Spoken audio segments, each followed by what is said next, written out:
Bismillahirrahmanirrahim. Assalamualaikum warahmatullahi wabarakatuh.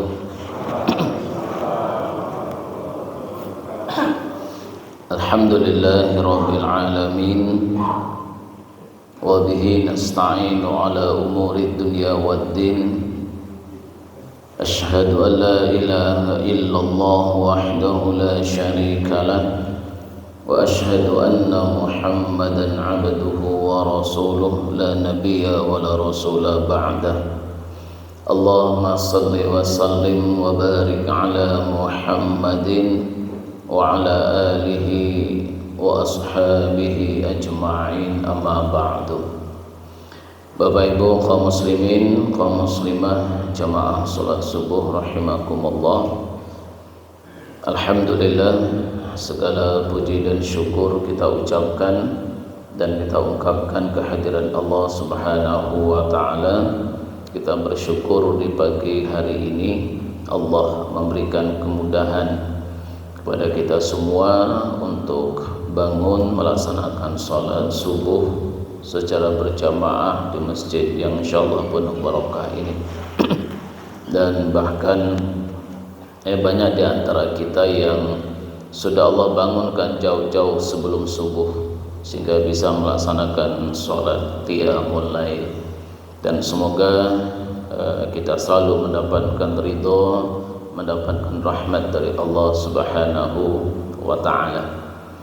Dan kita juga bersyukur di pagi hari ini kita bisa menghadiri majelis ilmu ini. Ini semoga juga merupakan jalan untuk menambah ridhonya Allah, jalan untuk menambah rahmatnya, jalan untuk mendapatkan keberkahan. Salawat beserta salam kita doakan semoga tercurahkan kepada Nabi kita Muhammad sallallahu alaihi wasallam. Semoga kita termasuk umat beliau yang tetap istiqomah dalam mengikuti sunnah-sunnahnya. Dan semoga kita semua mendapatkan syafaat, mendapatkan perlindungan dan pembelaan darinya di yaumil qiyamah kelak. Bapak Ibu jamaah yang dimuliakan Allah, hari ini atau pagi ini tema kita berkaitan dengan adab dalam berbicara. Ya, adab dalam berbicara. Berbicara ini adalah sebuah aktivitas yang tidak bisa kita hindari dalam kehidupan ini. Ya, kita selaku makhluk sosial yang setiap hari kita berinteraksi dengan manusia lainnya. Dan interaksi itu yang paling dominan itu adalah berbicara, komunikasi. Komunikasi ini bisa membuat orang semakin akrab, tapi gara-gara komunikasi juga bisa membuat orang menjadi bermusuhan. Banyak terjadi permusuhan itu disebabkan oleh lisan, ya, lisan manusia, salah omong, ya, salah omong sehingga salah paham. Mungkin tidak bermaksud untuk menyakiti orang, tapi ternyata tersakiti orang. Mungkin tidak bermaksud untuk menyindir, tapi orang terasa tersindir. Tidak bermaksud meremehkan, tapi orang merasa diremehkan. Nah, ini kadang-kadang terjadi hal seperti itu. Maka kata Rasulullah, ya, salamatul insan fi hifdzil lisan. Di keselamatan manusia itu terletak kepada bagaimana dia menjaga lisannya. Jadi keselamatan di dunia, kedamaian di dunia itu sangat kuat pengaruhnya dari kemampuan seseorang itu menjaga lisannya. Hidup bertetangga juga begitu. Ya, hati-hati ngomong, kadang-kadang mungkin tetangga tersinggung dengan omongan kita sehingga hubungan menjadi rusak. Nah, Bapak Ibu jamaah yang dimuliakan Allah, dalam sebuah hadis yang diriwayatkan oleh Tirmizi, Rasulullah sallallahu alaihi wasallam ditanya oleh sahabat tentang dua hal. Yang pertama yang ditanya oleh sahabat itu adalah Apa yang banyak menyebabkan seseorang itu masuk surga? Dan apa pula, yang kedua pertanyaannya, dan apa pula yang menyebabkan orang itu banyak masuk neraka? Su'ila Rasulullah sallallahu alaihi wasallam an aktsari ma yudkhilun nasal jannah. Maka ketika Rasulullah ditanya, ya Rasulullah, apakah yang menyebabkan atau kebanyakan yang menyebabkan seseorang itu masuk surga? Jadi penyebab utama orang itu masuk surga itu apa kebanyakannya? Kata Rasulullah adalah faqala taqwallahi wa husnul khuluq, yaitu bertakwa kepada Allah dan akhlaknya, adabnya baik. Jadi yang menyebabkan banyaknya orang itu masuk surga itu karena takwa kepada Allah dan adabnya, akhlaknya, etikanya baik. Kita percaya dan kita yakin ya bahwa ketakwaan ini merupakan indikator terbaik ya di sisi Allah. Inna akramakum indallahi atqakum. Sesungguhnya orang yang paling mulia di sisi Allah adalah orang yang bertakwa, yaitu orang yang melaksanakan apapun yang Allah perintahkan, meskipun yang diperintahkan itu sesuatu yang tidak menyenangkan baginya, dia lakukan. Dan meninggalkan apapun yang Allah larang, meskipun yang dilarang itu adalah sesuatu yang sangat-sangat disenanginya, tapi dia tinggalkan itu karena Allah. Inilah yang disebut dengan takwa. Nah, tidak cukup hanya dengan takwa, tetapi takwa yang kemudian diiringi dengan husnul khuluq, yaitu akhlak yang baik, adab yang baik. Ya, sebanyak apapun ibadah yang kita lakukan, tapi kalau tidak berakhlak dalam melakukan ibadah itu, ya maka nilai ibadah itu akan sangat-sangat berkurang dan bahkan mungkin nilainya akan hilang. Ya, adab itu berkaitan dengan etika, ya perilaku kita, ya sikap kita. Misalnya sholat saja, ya sholat saja Rasulullah mengatakan, la tujza'u sholatur rajuli la yuqimu sulbahu 'inda ruku'i was sujud. Tidak diberi balasan sholatnya seseorang kalau ketika rukuk dan sujud dia tidak meluruskan punggungnya. Nah, rukuk dan sujud ini adalah rukunnya sholat. Sepanjang kita sudah melakukan perbuatan rukuk dan perbuatan sujud, ya sholat kita sah. Tapi apakah mendapatkan reward, ya, apakah mendapatkan balasan dari Allah? Belum tentu. Tergantung bagus atau tidaknya rukuk dan sujud kita. Rukuk yang bagus seperti apa? Rukuk yang bagus itu adalah kalau punggung itu lurus, sehingga dalam sebuah riwayat itu disampaikan, ya, jika gelas berisi air diletakkan di punggungnya Rasulullah ketika beliau rukuk, maka gelas itu tidak, atau air itu tidak tertumpah, begitu ratanya gitu. Nah, ini termasuk adab, ya, bagaimana adab akhlak kita di hadapan Allah ketika rukuk dan sujud.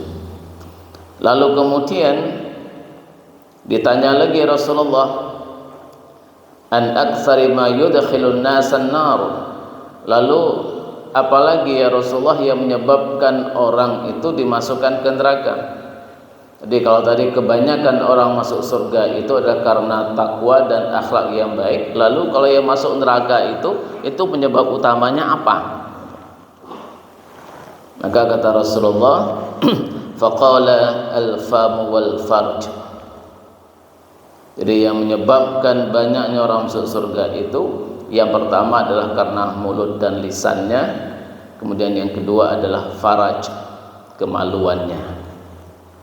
Jadi yang banyak menyebabkan orang masuk neraka itu yang pertama adalah mulut atau lisan. Dari lisan itu muncul dosa bohong, dosa ghibah, dosa fitnah, dosa caci maki, dosa saksi palsu, dosa tuduhan palsu, banyak gitu ya. Semua itu lahir dari lisan. Kemudian kemaluan, yaitu tuntutan seksual ya. Tuntutan seksual itu endingnya adalah perzinahan, tapi bukan berarti satu-satunya perzinahan itu, tapi sebelum perzinahan terjadi hal-hal yang juga kemaksiatan, pegangan, ciuman, pelukan, mata melihat aurat. Ini semua adalah tuntutan-tuntutan seksual. Inilah kata Rasulullah yang banyak menyebabkan seseorang itu masuk neraka. Jadi lisan ya, kemudian kemaluan. Nah, maka dalam hal ini penting untuk kita membahas tentang bagaimana kita beradab di dalam menggunakan lisan. Jadi yang banyak masuk surga karena adab, karena akhlak, dan yang masuk neraka banyak karena lisan. Nah, maka kita bagaimana agar kita mampu menjaga lisan sehingga lisan ini tidak mengantarkan kita pada neraka. Nah, maka perlu kita memasukkan adab di dalam berbicara. Ya, ini akan kita bahas pada pagi hari ini. Bapak Ibu jamaah yang dimuliakan Allah, ada beberapa adab ya yang diajarkan oleh agama kita, agama Islam kepada kita semua, baik disampaikan oleh Allah maupun oleh Rasulullah. Yang pertama, adab di dalam berbicara itu adalah kita berkata dengan baik, berucap dengan baik ya, berucap, berkata dengan baik. Berkata dengan baik ini, ucapan yang baik ini dalam Islam itu ada 5 jenis, ada 6 jenis. Jadi jenis ucapan yang baik itu banyak ternyata. Yang pertama yang disebutkan oleh Allah dalam surah Al-Ahzab ayat 70, ucapan yang baik itu adalah qaulan sadida. Ya, qaulan sadida, ini ucapan yang baik. Apa itu qaulan sadida? Qaulan sadida itu adalah ucapan yang benar. Ya ayyuhalladzina amanu taqullaha wa qulu qawlan sadida.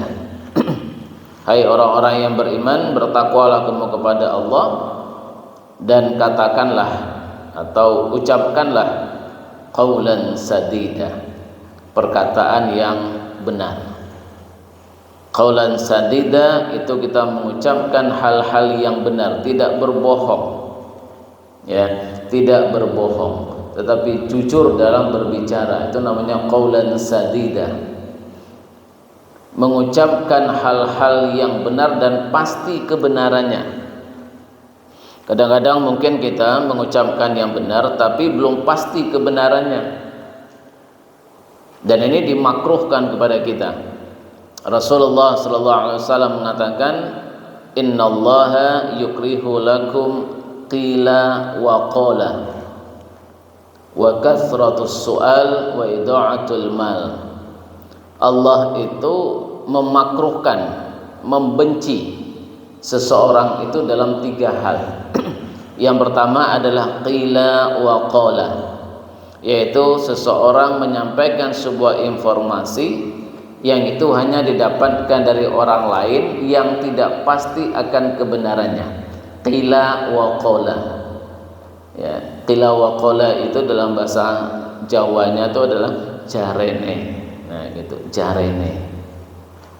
Pak Bu katanya, nah ini Pak Bu katanya ini. Nah itu katanya itu qila wa qala. Kita menyampaikan sebuah informasi yang kita tidak tahu persis akan kebenaran itu. Ini dilarang ya, dilarang, tapi dalam konteks makruh, tidak sampai ke tingkat haram. Asalkan yang disampaikan itu informasi yang baik. Ya, tapi kalau informasi disampaikan informasi tentang aibnya seseorang, keburukan seseorang, itu hukumnya haram. Ya. Yang baik saja itu aja nggak boleh kita menyampaikan sesuatu yang kita tidak tahu persis akan kebenarannya, apalagi sesuatu yang tidak baik. Maka kita diperintahkan oleh Allah untuk mengucapkan ucapan yang baik dalam arti qaulan sadida.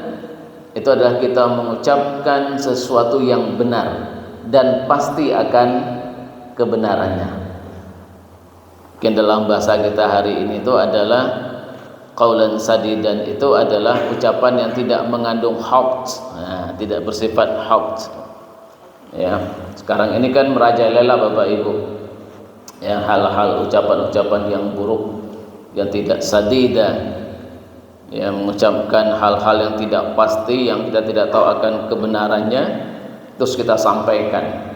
Yang hari ini dosa lisan itu berpindah kepada tangan. Ya, dulu itu memang lisan yang mengucapkan, sekarang tangan yang ngetik, kemudian share di grup sekian ratusan orang, sekian grup, apalagi di Instagram atau di yang bisa dilihat oleh semua orang, ya. Luar biasa itu. Di YouTube mengucapkan sesuatu ditonton oleh ribuan orang, bahkan jutaan orang. Jika informasi itu kita sampaikan informasi yang salah, kita sudah menyampaikan kepada ratusan jutaan orang, kita menyampaikan informasi yang salah. Kalau dulu dosa lisan paling hanya kita sampaikan ke orang per orang, hanya 1-2 orang. Sekarang jutaan orang, ya, lewat media sosial. Maka hati-hati Bapak Ibu, kalau kita ingin menyampaikan sebuah informasi di media sosial, pastikan yang kita sampaikan itu hal yang pasti kebenarannya. Ya, jangan sampai kita menyampaikan informasi yang belum pasti. Nah, maka ucapan yang baik, ya, yang pertama dalam Islam itu adalah disebut dengan qaulan sadidah. Ya, ucapan yang benar, yaitu ucapan yang tidak mengandung kebohongan. Ya, ucapan yang sudah pasti akan kebenarannya. Yang kedua, ucapan yang baik dalam Islam itu disebut juga dengan istilah qaulan ma'rufah. Jadi tadi qaulan sadida, ucapan yang benar. Yang kedua, ucapan yang baik itu adalah qaulan ma'rufah, di mana ucapannya itu mengandung kebaikan, ya, mengajak yang baik, menceritakan tentang sebuah kebaikan. Ini adalah qaulan ma'rufah, ya, tidak bicara yang jorok, ya, tidak bicara yang jorok, tidak bicara tentang aibnya seseorang, ya, tidak bicara tentang keburukan seseorang, tidak menceritakan tentang rahasia seseorang. Ya, tapi yang disampaikan adalah kebaikan seseorang yang harus kita berikan, kita ambil contoh, kita ambil pelajaran, mengajak orang untuk berbuat baik, ya, mengucapkan hal-hal yang baik yang tidak membuat seseorang itu lalu kemudian merasa tersinggung dan seterusnya. Ini adalah qaulan ma'rufah, ya, qaulan ma'rufah.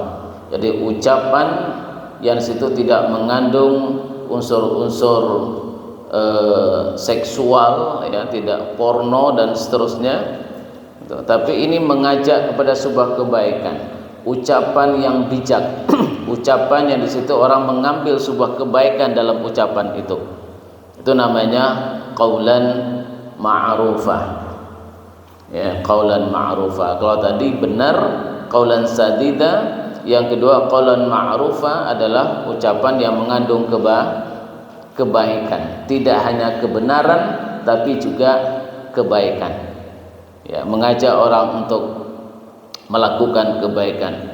Termasuk hari ini insyaallah saya menyampaikan ini adalah dengan qaulan ma'rufah, mengajak kepada kebaikan. Ini yang kedua. Yang ketiga, kalau yang kedua tadi itu bisa dilihat dalam surah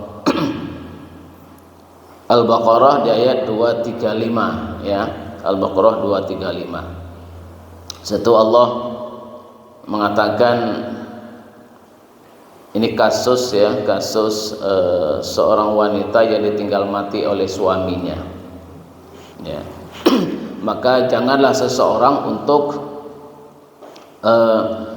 meminangnya atau janji untuk menikahinya secara terang-terangan. Jadi kalau ada seorang seorang istri yang ditinggal mati oleh suami, nanti dia akan menjalani masa iddah selama 4 bulan 10 hari. Ya, 4 bulan 10 hari. Selama 4 bulan 10 hari itu, ya, jangan meminangnya secara terang-terangan. Ya, jangan meminangnya secara terang-terangan. Jangan melakukan janji nikah secara, ya, terang-terang dengan jelas. Ya, juga sembunyi-sembunyi juga tidak boleh. Jadi tidak boleh langsung mengatakan, nanti kalau masa idahmu habis kamu tak lamar, kamu tak nikahi. Itu tidak boleh, meskipun tidak ada orang yang tahu.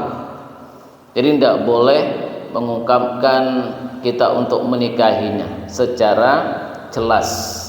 Itu tidak boleh, kecuali dengan cara sindiran. Nah, yang dibolehkan adalah sindiran dan antaqulu qaulan ma'rufa, atau kamu mengucapkan hal-hal yang baik saja terhadap wanita itu, ngajak yang baik gitu. Jadi boleh dengan sindiran, boleh. Misalnya mengatakan, bagaimana besok kalau anakmu tinggal bersama saya, nah, misalnya begitu. Ya maksudnya ya anaknya ya sekaligus ya ibunya gitu. Jadi itu sindiran, itu diperbolehkan. Ya. Itu kalau ada yang ingin menikahi seorang yang baru saja ditinggal mati oleh suaminya. Nah, dianjur illa an taqulu qaulan ma'rufa. Jadi hendaklah kita bicara dengan wanita itu, ya, qaulan ma'rufa, hal-hal yang baik saja. Ya, tidak usah melamarnya dengan terang-terangan, ya.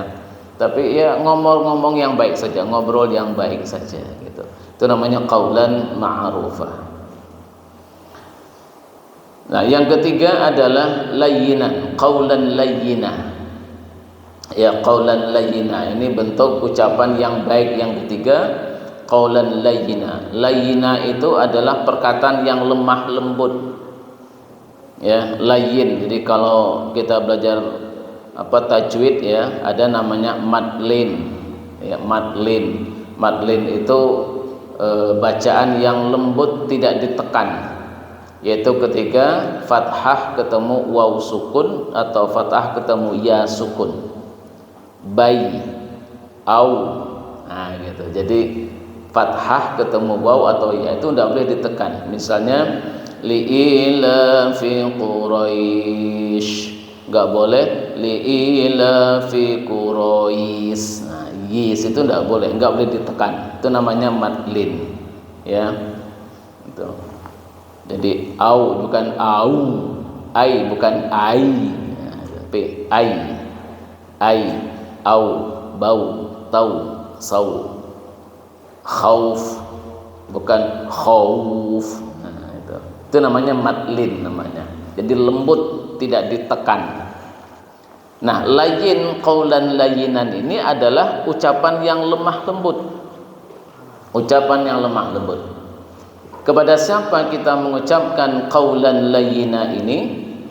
Dalam surah Thaha ayat 44. Ini berkaitan dengan pesannya Allah kepada Nabi Musa untuk berbicara kepada Fir'aun. Ya, Nabi Musa dipesan oleh Allah untuk berbicara, ya, kepada Fir'aun itu dengan qaulan layyina. Faqula lahu qawlan layyina la'allahu yatadzakkaru aw yakhsha. Berbicaralah kamu berdua, maksudnya adalah Nabi Musa dan Harun. Ya, Nabi Musa dan saudaranya Harun itu diperintahkan oleh Allah, berbicaralah kamu berdua kepada Fir'aun dengan perkataan yang lemah lembut. Semoga dengan perkataan yang lemah lembut itu dia sadar atau takut kepada Allah. Jadi ucapan yang lemah lembut itu adalah ditujukan kepada orang yang membenci kita atau orang yang kita benci, kepada orang yang memusuhi kita atau yang dimusuhi. Jadi kepada orang yang hubungannya tidak baik, itu ucapkanlah dengan kata-kata qaulan layyina. Nabi Musa sama Fir'aun hubungannya baik napa mboten Bapak Ibu? Ya. Nabi Musa itu adalah yang paling dibenci oleh Fir'aun. Allah mengutus Musa ya kepada Fir'aun untuk disampaikan kepada Fir'aun, yaitu apa? Ajakan-ajakan kepada ketauhidan. Jangan sampai Fir'aun mengaku dirinya sebagai Tuhan. Ada Tuhan ya, tidak ada Tuhan kecuali Allah, tidak ada Tuhan-Tuhan yang lain. Ya, maka terjadilah ya perdebatan yang luar biasa itu antara Fir'aun dan Nabi Musa itu. Fir'aun mengatakan, aku ada Tuhan, aku bisa menghidupkan dan mematikan. Ya, sudah sekian banyak orang yang kumatikan dan juga banyak orang kubiarkan hidup, termasuk kamu, kan gitu kan. Nabi Musa itu kan dibiarkan hidup oleh Fir'aun. Yang Fir'aun itu kan membunuh anak laki-laki, tiba-tiba kemudian Musa kecil itu hidup di lingkungan istananya Fir'aun, yang dibiarkan hidup oleh Fir'aun. Ya, itu atas rayuan dari istrinya Fir'aun, yaitu Asiyah. Asiyah itu termasuk salah satu wanita yang dijamin masuk surga. Lalu kata Musa apa? Kalau memang kamu Tuhan, Tuhanku sudah menerbitkan matahari dari timur dan menenggelamkannya ke arah barat. Sekarang robahlah olehmu bagaimana agar matahari itu terbit dari arah barat dan tenggelam di arah timur. Silakan kalau kamu sebagai Tuhan. Nah, yang ini nggak bisa dilawan sama Fir'aun. Ya, kalau aku bisa menghidupkan, bisa mematikan, oke. Nabi Fir'aun itu orang yang berkuasa. Ya, siapapun yang mau dia matikan bisa dia matikan. Siapapun orang yang dibiarkan hidup bisa hidup. Gitu. Tetapi ketika Nabi Musa mengatakan kalau kamu benar Tuhan, ya coba. Ya, Tuhanku kata Musa telah menerbitkan matahari dari timur dan menenggelamkannya dari barat. Sekarang coba kau robah matahari itu terbit dari barat dan tenggelam di timur, kalau memang kamu Tuhan. Nah, jadi ini perdebatan ya, sekian banyak perdebatan. Tapi Bapak Ibu, ya kembali pada tema kita, bahwa ucapan yang baik itu juga yang diperintahkan kepada kita untuk kita ucapkan kepada orang yang kita benci, orang yang dimusuhi, atau orang yang membenci kita, atau orang yang memusuhi kita. Sehingga ketika kita melihat ada orang yang tidak senang dengan kita, maka hati-hati untuk berbicara. Berbicara dengan orang itu dengan qaulan layyina. Karena apa?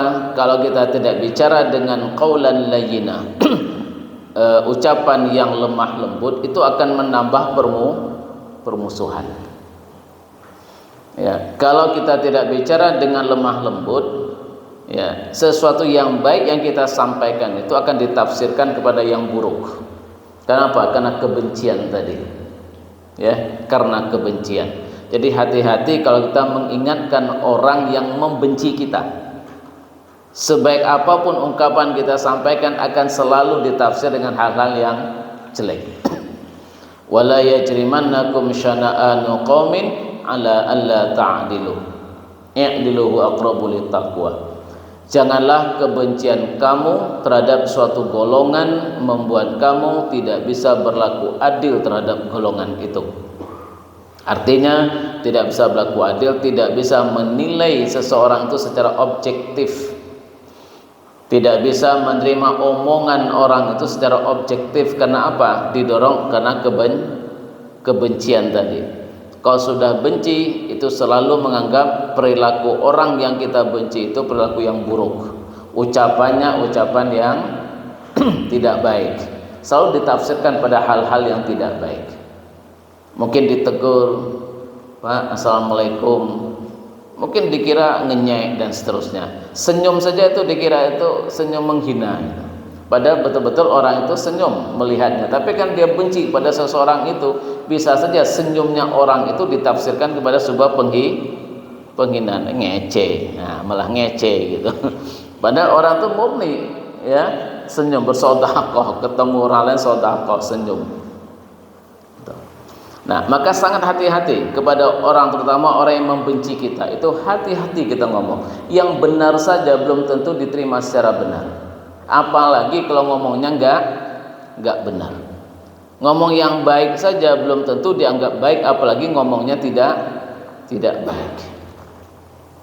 Nah, ini Islam mengajarkan pada kita berbicara kepada orang yang tidak menyenangi kita terutama, maka ucapkanlah dengan qaulan layyinah. Apalagi berdebat Bapak Ibu, kalau sudah terjadi diskusi, kalau diskusinya itu ya hubungannya baik, nggak ada masalah. Kalau diskusi sudah diawali dengan sebuah golongan yang saling membenci, ya diskusi tapi antar golongan yang hubungannya tidak baik, saling membenci, ini hati-hati. Ini harus menggunakan qaulan layyina, harus hati-hati ngomongnya ya, lemah lembut. Kalau tidak bisa berantem, ini meja bisa melayang kemana-mana ya. Kalau sudah bicara dengan orang yang saling membenci, harus hati-hati. Islam itu mengajarkan kepada kita bagaimana agar konflik itu tidak terjadi. Kalau sudah terjadi konflik, bagaimana konflik itu bisa diminimalisir, tidak semakin bertambah-tambah. Dengan cara apa? Menjaga lisan. Maka jangan sampai terjadi, terutama di masjid kita, apa yang diramal oleh Rasulullah, bahwa di akhir zaman nanti masjid ini ya, masjid-masjid kata Rasulullah itu sudah menjadi sumber fitnah ya, sumber fitnah, sumber permusuhan.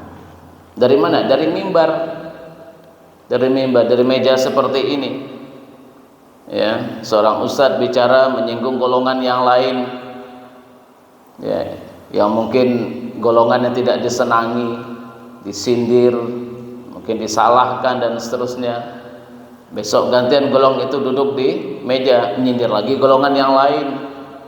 Jadi meja ini ada tempat saling sindir menyindir, salah menyalahkan. Maka kalau kita mengingatkan golongan itu mungkin tidak senang dengan kita, maka hati-hati. Bicara dengan qaulan layyinah. Maka kalau tidak bisa bicara dengan qaulan layyinah, maka lebih baik diam. Man kana yu'minu billahi wal yawmil akhir falyaqul khairan aw liyasmut. Maka bicaralah yang baik. Kalau enggak bisa, maka diam, tidak usah ngomong. Maka dari hadis yang lain Bapak Ibu, anjuran Rasulullah itu kalau kita berada di sebuah komunitas, yang komunitas itu enggak senang dengan kita termasuk orang yang dibenci oleh komunitas itu, maka sebaiknya kita tidak ngomong di komunitas itu. Sebaiknya tidak ngomong. Misalnya Bapak Ibu ya, mungkin kan sering pertemuan keluarga. Mayoritas keluarga itu ya, mohon maaf ya, organisasinya A, katakanlah begitu. Ormas ya, ormasnya, organisasi keislamannya itu A, katakanlah A. Panjenengan sendiri itu B. Keluarga besarnya adalah A, tapi panjenengan sendiri B. Maka kalau pertemuan keluarga sebaiknya jangan banyak ngomong. Ya, apalagi menyangkut persoalan yang diperselisihkan. Karena biasanya lain golongan itu rasa hubungannya kurang baik. Maka kalau kita melihat di situ kita tidak disenangi oleh keluarga besar, maka jangan terlalu banyak ngomong. Ngomong yang benar saja itu enggak dianggap benar, apalagi ngomongnya salah. Ngomong baik saja belum tentu dianggap baik, apalagi ngomongnya kurang baik. Maka sebaiknya tidak ngomong. Kalaupun ingin ngomong, maka ngomonglah dengan qaulan layyinah. Ya, qaulan layyinah, qaulan ma'rufah. Jangan qaulan sadida. Qaulan sadida itu tahu, kita ngomong yang benar ya di kalangan orang yang mungkin membenci kita, menurut kita benar ya, sehingga orang itu disalah-salahkan. Itu dia hanya qaulan sadida, yang benar menurutnya diomongin pada semua orang. Pada itu bisa saja itu masalah khilafiyah. Ini yang sering terjadi. Apalagi menggunakan dalil qulil haqqa walau kana muran. Sampaikanlah yang benar itu meskipun pahit. Ya, pada dalam Islam itu darul mafasid muqaddamun ala jalbil masoleh. Menolak mudarat itu lebih diutamakan dari mengambil manfaat. Kalau kita ingin menyampaikan sesuatu yang baik, yang bermanfaat, pastikan ketika menyampaikan itu tidak menimbulkan mudarat. Pastikan itu tidak menimbulkan mudarat. Sehingga kalau kita akan menyampaikan sebuah kebenaran tapi itu akan menimbulkan mudarat, maka ditunda untuk menyampaikan kebenaran itu. Ud'u ila sabili rabbika bil hikmah. Ajalah orang kepada kebenaran, kepada jalan Allah itu bil hikmah. Hikmah itu bijak. Bijak itu di waktu yang tepat, di tempat yang tepat, kepada orang yang tepat, disampaikan oleh orang yang tepat juga, dengan cara yang tepat, sehingga tepat sasaran. Itu namanya bijak. Maka ketika kita tidak memungkinkan menyampaikan itu, ingin menyampaikan sebuah kebenaran tapi tidak memungkinkan kita menyampaikan, kalau kita sampaikan mudarat akan muncul, maka jangan kita yang menyampaikannya. Misalnya begini Bapak Ibu, panjenengan orang yang dibenci oleh si A, tapi si A ini melakukan banyak kesalahan sampai ingin mengingatkan dia, tapi si A ini membenci panjenengan ya, si A itu membenci panjenengan tapi panjenengan ingin ya meluruskan, memperbaiki perilaku A ini, maka jangan panjenengan yang ngomong ya, jangan kita yang ngomong yang meluruskan perilaku A itu, karena posisi A itu sedang membenci kita. Jangan kita yang ngomong. Kalau kita yang ngomong itu bukan kebaikan yang dia terima, tapi justru dianggapnya sebuah penghinaan. Itu namanya bijak. Maka biarkan orang lain yang kita minta untuk bicara. Suami kalau kurang dihormati oleh istri, ya omongannya nggak didengar oleh istri, maka suami menasihatin istri itu nggak akan mempan, Pak.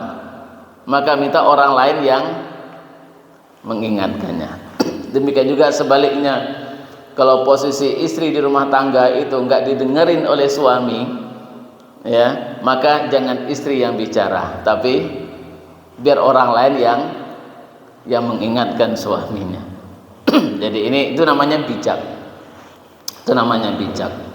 Nah, jadi yang ketiga ini adalah qaulan layyina. Kita bicara dengan orang yang tidak kita senangi atau yang tidak menyukai kita, apalagi ada permusuhan, maka gunakanlah qaulan layyina. Ya, qaulan layyina. Ini yang paling sulit Bapak Ibu. Justru yang terjadi di masyarakat kita itu, kalau namanya nggak senang kalau ngomong tuh justru apa, membara gitu ya, membara.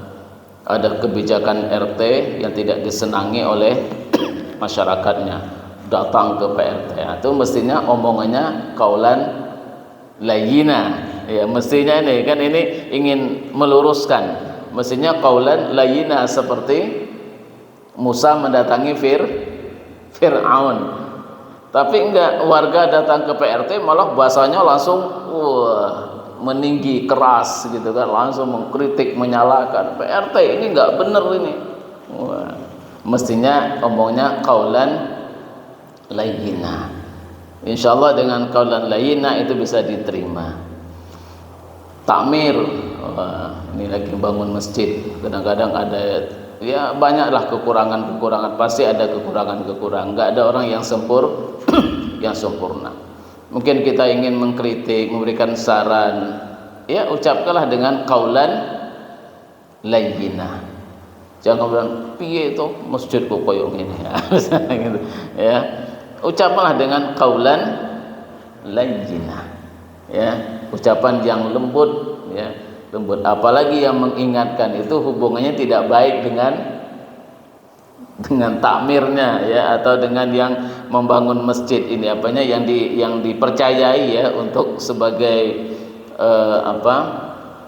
apa istilahnya, yang dipercayai untuk pembangunan ini, mengkoordinir pembangunan. Ada warga yang tidak senang misalnya, itu kalau memberikan masukan hati-hati, ya, gunakanlah qaulan layyinah. Nah, ini yang ketiga Bapak Ibu. Yang keempat ada namanya qaulan baligha. Qaulan baligha. Ya. Qaulan baligha ini adalah perkataan yang membekas. Ini juga termasuk ucapan yang baik, yaitu qaulan baligha. Terutama qaulan baligha ini kita dalam memberikan nasihat, mengingatkan seseorang yang mungkin sudah tidak mungkin ketemu lagi, ya, jika kata-kata akhir lah, kata-kata terakhir gitu. Mungkin akan berpisah, nggak ketemu lagi, terus kita mengingatkan, berwasiat kepadanya, itu bahasanya itu adalah qaulan baligha. Putra kita katalah mau merantau atau mau mondok, nah disitulah bapak ibunya, ya, memberikan nasihat terakhir. Nah, ini usahakan dengan qaulan baligha. Qaulan baligha itu qaulan yang membekas, ucapan yang membekas, yang dia ingat-ingat, selalu diingat-ingat. Jadi pesan yang betul-betul masuk, ya, ke dalam hatinya. Nah, ini namanya qaulan baligha.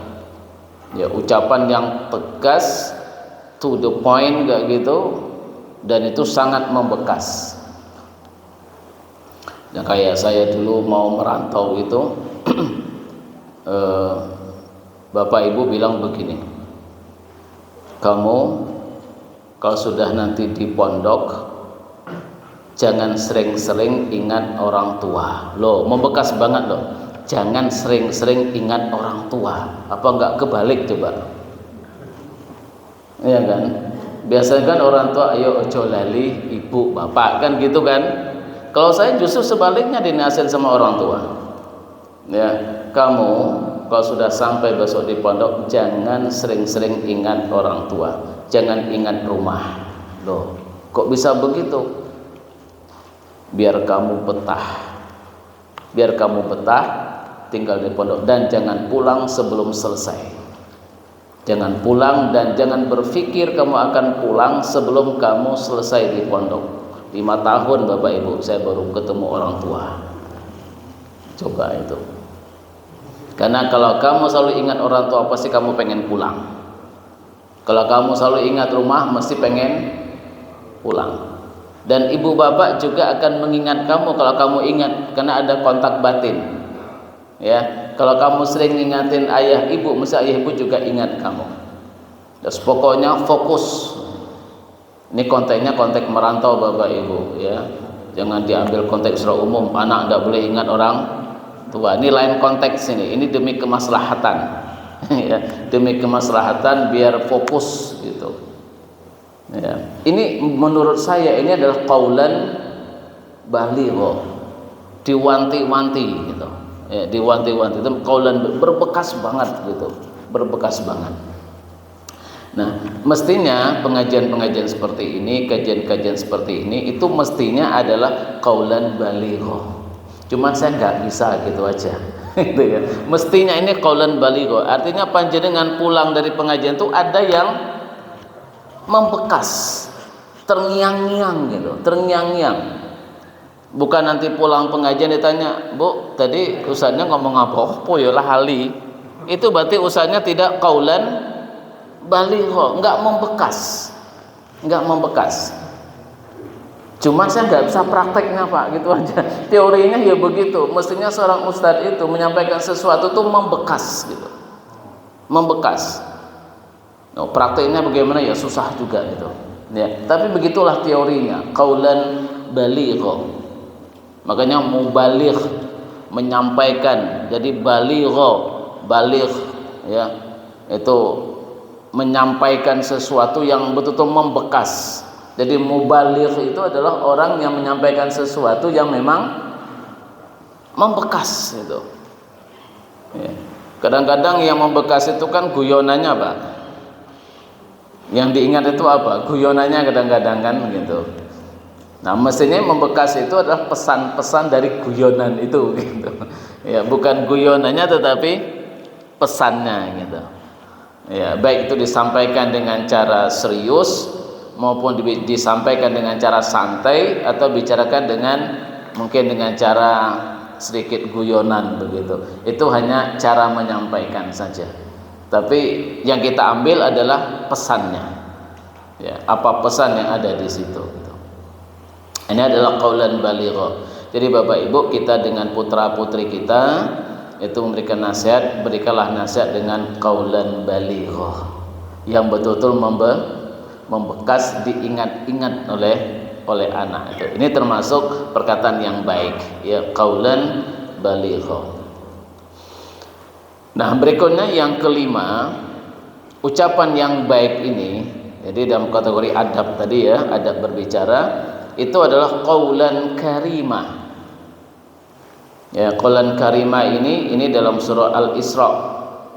Ya, Allah ucapkan ini dalam surah Al-Isra ayat 23. A'udzubillahi minasyaitonirrajim wa qada rabbuka alla ta'budu illa iyyahu wa bil walidaini ihsana imma yablughana 'indaka al-kibara ahaduhuma aw kilahuma fala taqul lahumu uff wa la tanharhuma wa qul lahumu qawlan karima. Qawlan karima. Jadi Tuhanmu telah memerintahkan agar kamu jangan menyembah selain Allah, ya, dan hendaklah berbuat baik kepada ibu bapa. Jika salah seorang di antara keduanya atau kedua-duanya sampai berusia lanjut dalam pemeliharaanmu. Jadi jika orang tua itu sudah sepuh, sudah usia lanjut dalam pemeliharaanmu, artinya hidup bersamamu. Jadi orang tua tinggal bersama anaknya. Orang tua tinggal bersama anaknya.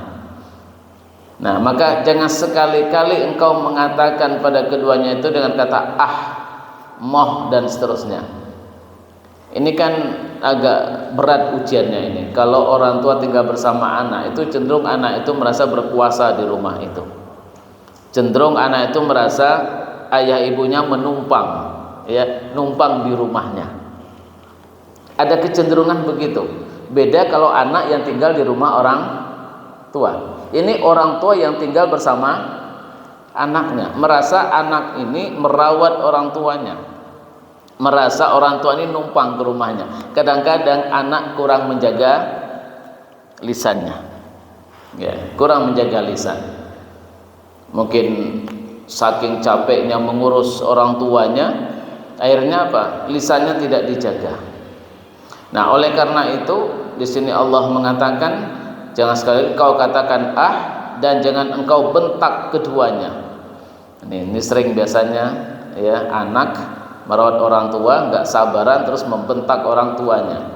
Namun juga orang tua mungkin sudah pikun, sering lupa keluar, kemudian lupa jalan pulang. Jalan keluar, lupa jalan pulang. Dijemput sama anaknya marah-marah. Tak ada nih, ojo lungo. Orang tuanya dimarah-marahin coba. Ya, pada dulu waktu dia kecil jalan-jalan tidak pernah dimarahin sama orang tuanya. Ini orang tuanya namanya juga sudah tua dan pikun, ya pingin mencari udara di luar. Namanya pikun lupa jalan pulang. Anaknya nyari kemana-mana ketemu dimarah-marahin sama anak, dibentak-bentak sama anaknya. Nah, ini yang begini nih yang sering terjadi. Makanya orang tua dalam pemeliharaan anak, kalau orang tuanya hidup sendiri, anak sendiri itu jarang terjadi ya dialog yang begitu. Tapi kalau sudah orang tua tinggal bersama anak, ini sering terjadi. Ya, sering terjadi. Maka ayat ini mengajarkan jangan sekali-kali kamu membentak orang tuamu meskipun dia tinggal bersamamu dan di dalam pemeliharaanmu. Di bapak-bapak, ibu-ibu, kalau panjenengan ditakdirkan oleh Allah merawat orang tua yang orang tua tinggal bersama panjenengan hati-hati. Ya, jangan sampai membentak orang tua. Jangan sampai mengatakan moh pada orang tua. Tetapi apa? Wa kullahuma qaulan karimah. Nah, qaulan karimah. Tapi ucapkanlah kepada orang tua itu qaulan karimah.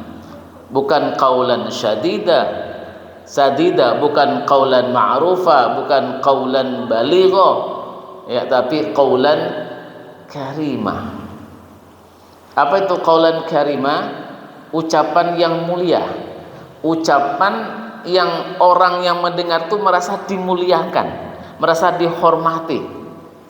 Jadi qaulan karimah itu ucapan dari bawah ke atas, anak ke orang tua, suami pada istri, istri kepada suami, istri pada suami. Itu kalau ngomonglah dengan qaulan karimah. Ya, ucapan-ucapan kita itu membuat orang itu merasa dihormati. Ya, kita ngomong ke orang tua itu merasa dia dihormati oleh anaknya. Jadi cara kita bicara, ya, cara kita bicara ke orang tua itu merasa dihormati. Kita bicara dengan atasan kita merasa terasa dihormati. Kita bicara dengan ustadz kita, bicara dengan guru-guru kita, itu guru-guru kita merasa dihormati gitu. Itu namanya qaulan karimah. Murid ngomong sama gurunya itu harus dengan qaulan karimah. Bawahan ngomong pada atasan itu harus dengan qaulan karimah. Anak pada orang tua ngomongnya qaulan karimah. Istri pada suami qaulan karimah. Jangan qaulan baligha. Ya, jangan qaulan baligha. Anak pada orang tua jangan qaulan baligha, membekas. Pak, Bu, kandani ya. Jadi sama orang tuanya gitu. Pokok mewah. Ini baligha, Pak. Ini tidak boleh. Anak pada orang tua jangan baligha. Ya. Bu, ngomong pada suami jangan baligha nggih, Bu. Pak, di bapaknya diwanti-wanti gitu kan. Itu kurang baik. Tapi kalau ibu ngomong ke bapak, itu ucapkanlah dengan qaulan karimah, qaulan layyinah, qaulan ma'rufah. Ya. Jadi qaulan karimah, qaulan layyinah, qaulan ma'rufah. Ya, disampaikan itu yang baik, disampaikan dengan lemah lembut, juga dengan menghormati, ucapan yang suami merasa dihormati oleh istrinya. Itu namanya qaulan karimah. Ya. Tapi kalau suami ke istri, ya, baligha boleh. Ya. Ini bapak pergi, kamu jangan sekali-kali meninggalkan rumah tanpa izin suami. Wah, ini baligha, Pak, ini. Ya, baligha, diwanti-wanti gitu. Ya, selama bapak pergi jangan ada satupun laki-laki yang masuk di rumah ini. Kalau ada tamu laki-laki jangan diperbolehkan masuk. Nah, itu namanya baligha, Pak, itu. Sadidan dan baligha. Itu boleh. Karena dalam rangka mengajarkan. Jadi kalau mengajarkan itu harus membekas. Menasihati itu harus membekas. Loh, nasihat kok nggak membekas itu berarti ya masuk telinga kanan, keluar telinga kiri, nggak ada yang dibawa. Suami itu mendidik istri, maka kalau ngomongnya membekas itu boleh. Qu anfusakum wa ahlikum naro, menjaga dirinya dan keluarganya dari api neraka. Menasihati. Jadi ibu kalau bapak ngomong ke panjenengan dengan baligha itu dimaklumi nggih, Bu, nggih. Harus dimaklumi. Karena apa? Bapak dalam rangka menyelamatkan anak dan istrinya. Tapi kalau ibu ngomong ke bapak jangan baligha, tapi usahakan layyina dan karimah, lemah lembut dan menghormati. Nah, jadi memang luar biasa. Jadi ucapan yang baik itu tidak hanya satu, ya, tapi ada 6. Ini yang 5. Yang ke-6 itu adalah qaulan maisura. Qaulan maisura. Ini dalam surah Al-Isra ayat 28. Nah, apa yang dimaksud dengan qaulan maisura? Qaulan maisura ini adalah kita mengucapkan sesuatu yang mudah diterima oleh orang, mudah dipahami, enggak muter-muter, enggak belit-belit kemana-mana, tapi ucapan kita itu mudah. Jangan mencari bahasa yang sulit dipahami, tapi carilah bahasa yang mudah. Makanya kata Rasulullah, berbicaralah kamu dengan bahasa ummi, dengan bahasa kaum. Ya, bicara kamu dengan bahasa kaum. Bahasa kaum itu artinya bukan bahasanya, misalnya Jawa dengan bahasa Jawa, yaitu iya, tapi bukan itu tujuan utamanya, bukan itu yang menjadi sasaran. Kalau gitu saya nggak bisa ngisi di sini karena nggak bisa bahasa Jawa, karena di daerah Jawa. Ya. Qaulan apa yang dimaksud dengan bahasa kaum itu adalah tingkat pemahaman kaum itu. Jadi jangan menggunakan bahasa yang tinggi terhadap orang yang tidak paham dengan bahasa itu. Menggunakan bahasa ilmiah ngajar TK, ya, profesor ngajar TK, itu nggak bisa dipahami sama anak TK karena bahasanya tinggi. Biasanya Bapak Ibu, ya, orang-orang akademik itu kalau diminta ngisi pengajian di desa itu bingung karena apa? Terbiasa menggunakan bahasa artikel, Pak. Bahasa-bahasa ilmiah. Ya, ngomong di masyarakatnya gini, melongo semua. Ngomong apa ini? Ya. Nah, ini berbahasa dengan bahasa kaum ini tidak mudah, ya. Tidak mudah. Mohon maaf kalau saya nggak bisa berbahasa dengan bahasa kaum, gitu ya. Ya, kalau saya menyampaikan ini mungkin susah dipahami, berarti saya belum memenuhi syarat untuk dikatakan qaulan maisura. Ya, terutama bagi para guru, ustadz, mubaligh itu harus menggunakan qaulan maisura. Menyampaikan sesuatu itu disesuaikan dengan tingkat kemampuan orang yang mendengar. Kalau orangnya sudah sepuh-sepuh itu harus sering diulang-ulang kata-kata itu. Ya. Jadi menyampaikan suatu kalimat bisa diulang-ulang sampai 3-4 kali kalau jamaahnya sepuh-sepuh. Itu pun kadang-kadang salah paham juga. Kadang-kadang salah paham. Kemarin saya ngisi di Masjid Aisyah di Manahan itu. Rasanya saya sudah menyampaikan dengan jelas, bahkan berulang-ulang, ternyata ada yang salah paham. Alhamdulillah ibu itu datang minta klarifikasi sehingga bisa diluruskan. Ibu-ibu yang sudah sepuh, ya, mungkin saya kurang mengulang-ulang gitu kan. Ini kaitannya dengan pemilu saya sampaikan. Kita boleh berbeda dalam pilihan, tapi doa kita harus sama. Oh, ini kan bahasanya dimumet juga ini. Kita boleh berbeda dalam pilihan, tapi doa kita harus sama. Apa doa kita? Ya Allah, kami mohon Kau memberikan kami pemimpin yang terbaik untuk agama dan negara Indonesia ini. Kan gitu. Yang milih 01 tidak boleh berdoa ya Allah semoga 01 menang. Yang milih 02 enggak boleh berdoa ya Allah semoga 02 menang. Yang milih 03 enggak boleh berdoa ya Allah semoga 03 menang. Itu enggak boleh, saya bilang gitu. Bingung jamaahnya, loh. Gimana kok enggak boleh, uang kita itu merasa dia yang baik gitu. Itu kan menurut perasaan panjenengan. Sesuatu yang baik menurut kita belum tentu baik menurut Allah. Wa asa an tuhibbu syai'an wa huwa syarrul lakum. Bisa saja apa yang kau anggap baik itu adalah hal yang buruk bagimu. Atau sebaliknya, wa asa an takrahu syai'an wa huwa khairul lakum. Bisa saja yang kita benci, tidak kita senangi itu yang baik, kita enggak tahu. Maka nyobloslah yang baik menurut kita. Kalau menurut panjenengan yang baik 01, nyoblos 01. Kalau yang baik menurut dengan 02, coplos yang 02. Kalau yang baik menurut panjenengan yang baik 03, coplos 03. Tapi doa kita harus sama. Apa doa kita?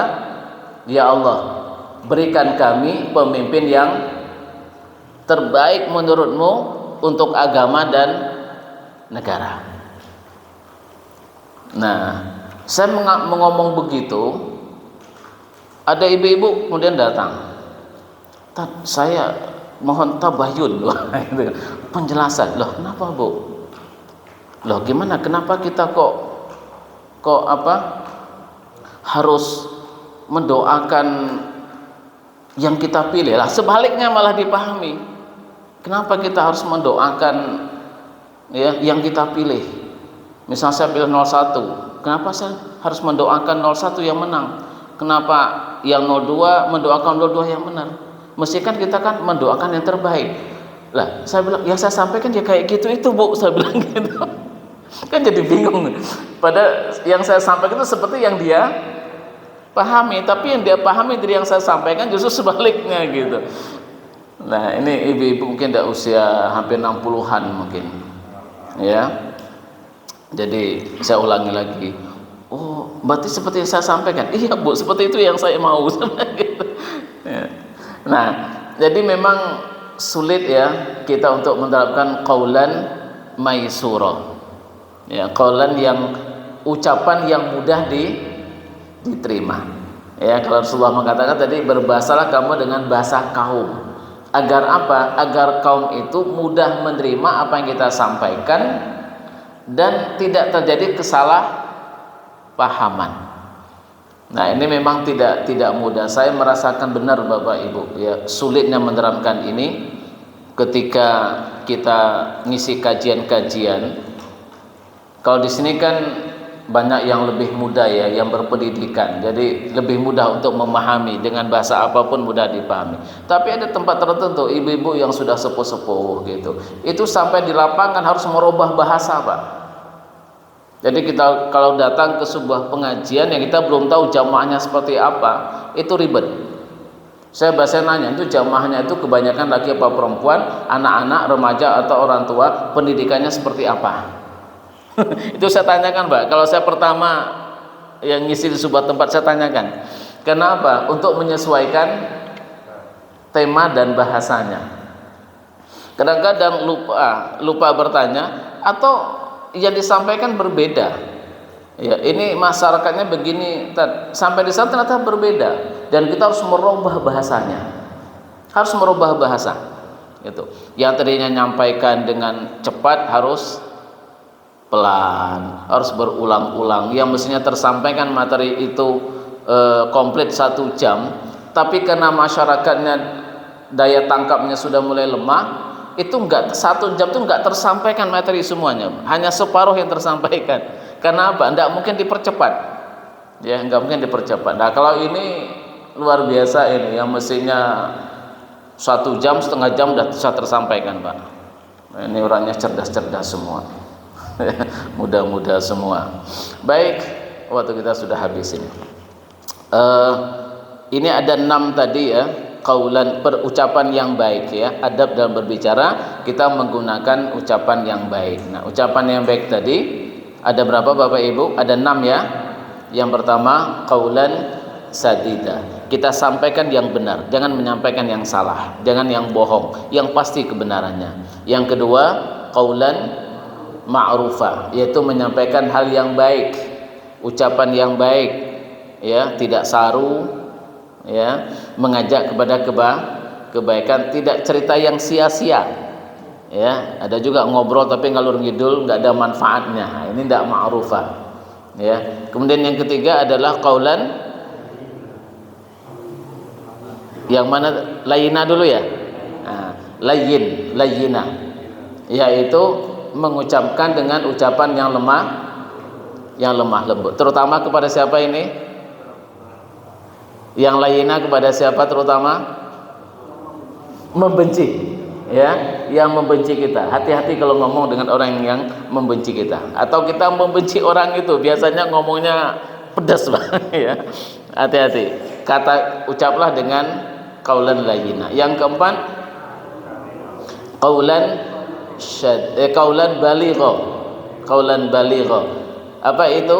Ucapan yang membekas terutama memberikan nasihat-nasihat kebaikan biar lama ingatnya, membekas itu. Yang kelima, qaulan karimah, yaitu ucapan yang mulia. Ini ditujukan pada siapa? Bawah ke atas ya, anak kepada orang tua ya, guru kepada maha guru murid kepada guru ya, jadi istri kepada suami. Nah, ini qaulan karimah. Kemudian yang keenam, qaulan maisura. Apa itu? Ucapan yang mudah dipahami. Jadi ngomong ke anak-anak beda ya. Saya disuruh ngajar TK nggak bisa, Pak, terus saya angkat tangan ya. Saya diminta isi pengajian di SD untuk anak-anak, saya langsung angkat tangan, Pak, maaf nggak bisa saya gitu. Bukan nggak mau, tapi nggak bisa ya. Saya nggak bisa bahasanya anak-anak itu nggak bisa ya. Tapi kalau udah orang tua malah nggak apa-apa gitu Bapak Ibu ya. Sebetulnya masih banyak ya adab dalam berbicara ini, tapi waktu kita nggak memungkinkan. Nanti Mas Rian mungkin untuk pekan depan nanti adab berbicara sesi kedua ya, kita lanjutkan ya, karena tidak mungkin diselesaikan dalam satu kali pertemuan ini. Semoga yang kita sampaikan Bapak Ibu ya, meskipun sedikit tapi kita berharap banyak manfaatnya bagi kita semua. Semoga kita bisa menjaga lisan kita dan menggunakan lisan kita tepat sasaran ya, tidak memberikan mudarat. Kita bisa menempatkan diri kapan ya kita harus ngomong yang benar, kapan kita harus bicara yang ma'ruf, kapan kita harus bicara dengan lemah lembut, kapan kita harus bicara dengan tegas, dan kapan kita harus bicara ya dengan bahasa yang mudah dipahami. Semoga ini bermanfaat. Mohon maaf atas kurang salah dan khilaf. Mari kita tutup dan kita akhiri dengan hamdalah dan doa kafaratul majlis. Alhamdulillahirabbil alamin. Subhanakallahumma wa bihamdika asyhadu an la ilaha illa anta astaghfiruka wa atubu ilaik. Wassalamualaikum warahmatullahi wabarakatuh.